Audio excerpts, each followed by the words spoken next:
El sol del desierto caía vertical, sin compasión, cuando las sogas se tensaron contra la corteza del viejo mezquite y dos cuerpos jóvenes quedaron suspendidos entre el cielo y la tierra, balanceándose levemente con el viento caliente del mediodía. Nadie gritó. Nadie lloró. En ese instante terrible, el silencio fue más cruel que la sentencia, porque incluso la vida parecía haberse detenido para observar cómo la injusticia se consumaba a plena luz del día. Si alguna vez has creído que la bondad aún puede nacer en los lugares más duros y que las segundas oportunidades pueden cambiar destinos enteros, te invito ahora mismo a apoyar este canal con un like, un comentario, compartir esta historia y suscribirte, porque historias como esta solo viven cuando alguien cree en la humanidad. El nombre de la mayor de las dos mujeres era Nayeli, y el de la más joven, Xochina. Eran llamadas novias apaches no porque el amor las hubiera unido, sino porque el Consejo de Ancianos las había entregado como esposas a dos hermanos guerreros del clan del Río Seco, hombres respetados que habían muerto en una emboscada meses atrás. Sin hijos en sus vientres y sin hombres que las reclamaran, la tribu decidió que su existencia ya no tenía propósito. En la cultura que las había visto nacer, la infertilidad no era una condición, era una condena. Y aquel día luminoso, bajo un cielo cruelmente azul, la sentencia se ejecutó sin sombras donde esconder la vergüenza. Nayeli había aprendido a resistir desde niña. Su madre murió al parir a su cuarto hijo, y desde entonces ella cargó con el peso invisible de una culpa heredada. Creció escuchando que una mujer valía por los hijos que dejaba correr entre las tiendas y por la fuerza con que sostenía el linaje. Cuando pasaron los años y su vientre siguió vacío, los murmullos comenzaron a perseguirla como moscas. Aún así, nunca dejó de trabajar, de curar, de ayudar a otras madres a traer vida al mundo, aun cuando la suya parecía haberse secado para siempre. Xochina, en cambio, apenas había cruzado la frontera de la adolescencia cuando fue marcada con la misma acusación. Su cuerpo joven no había tenido tiempo de probar nada, pero el miedo colectivo necesitaba un sacrificio, y ellas fueron elegidas. El ganadero que observaba desde lejos no pertenecía a ningún clan. Se llamaba Mateo Arriola y vivía solo en una extensión de tierra castigada por el sol, donde criaba ganado flaco y sobrevivía más por terquedad que por fortuna. Había llegado a esa región años atrás, huyendo de una vida que también lo había juzgado y expulsado. Perdió a su esposa y a su hijo no por enfermedad, sino por el silencio y la incomprensión. Desde entonces, Mateo aprendió a vivir sin esperar justicia de nadie. Aquella mañana, salió temprano a revisar una cerca caída cuando vio a la distancia un grupo reunido alrededor del mezquite. No era raro ver rituales, pero algo en la quietud del momento le heló la sangre.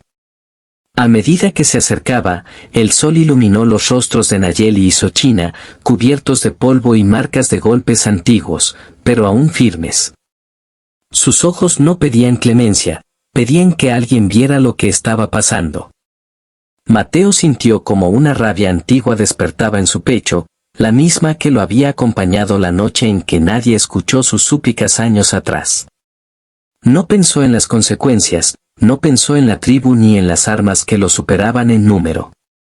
Pensó únicamente que no podía permitir que el mundo volviera a quedarse callado frente a una injusticia tan clara.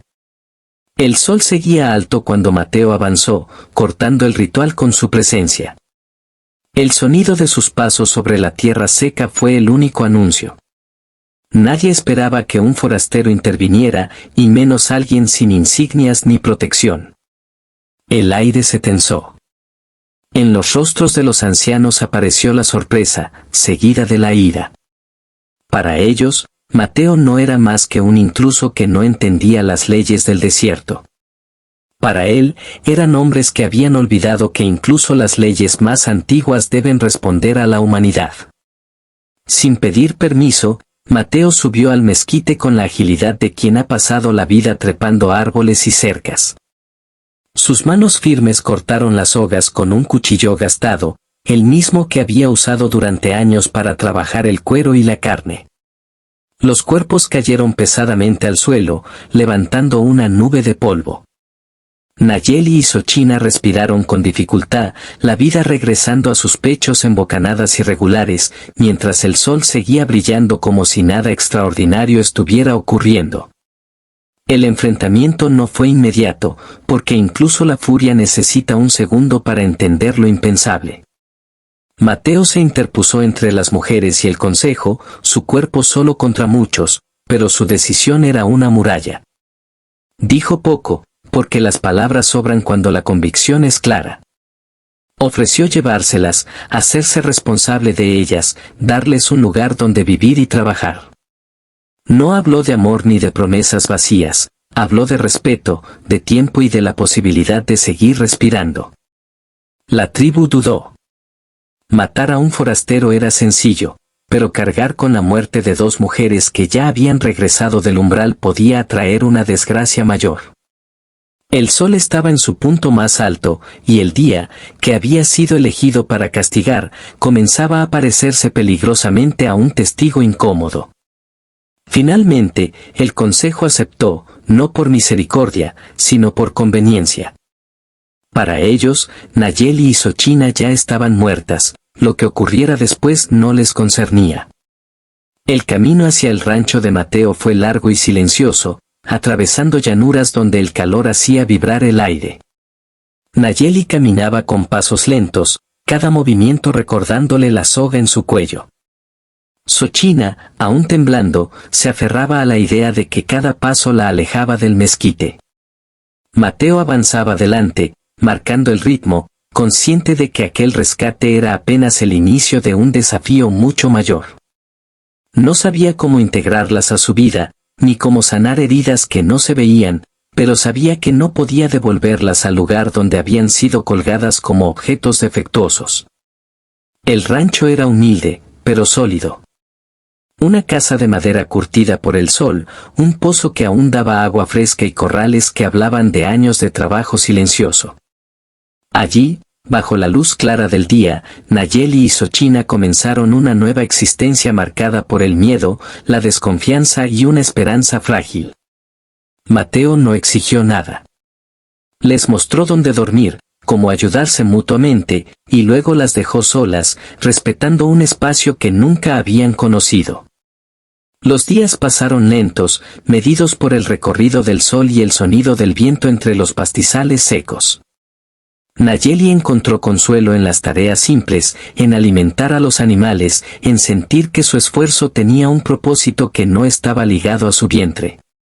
Xochina, más joven, comenzó a recuperar la risa poco a poco, como si cada amanecer le devolviera un pedazo de la infancia que le habían robado.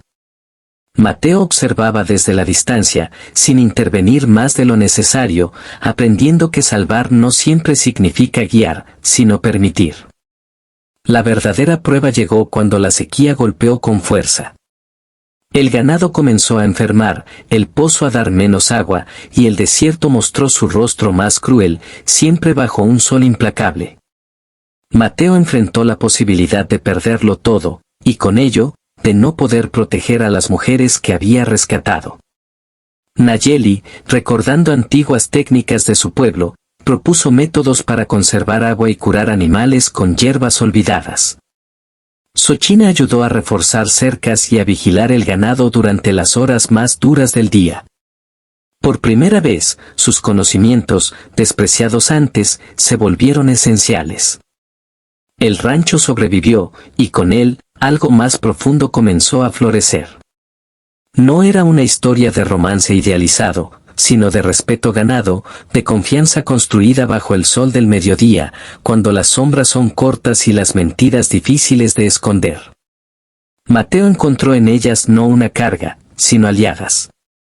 Nayeli y Xochina descubrieron que su valor nunca estuvo ligado a la capacidad de dar hijos, sino a la fuerza de seguir viviendo cuando todo parecía perdido. Con el tiempo, los rumores llegaron desde la distancia. Algunos decían que las dos mujeres habían prosperado, que el rancho resistía donde otros habían caído. La tribu nunca regresó a buscarlas, pero el eco de su decisión quedó suspendido en el aire caliente del desierto como una pregunta sin respuesta.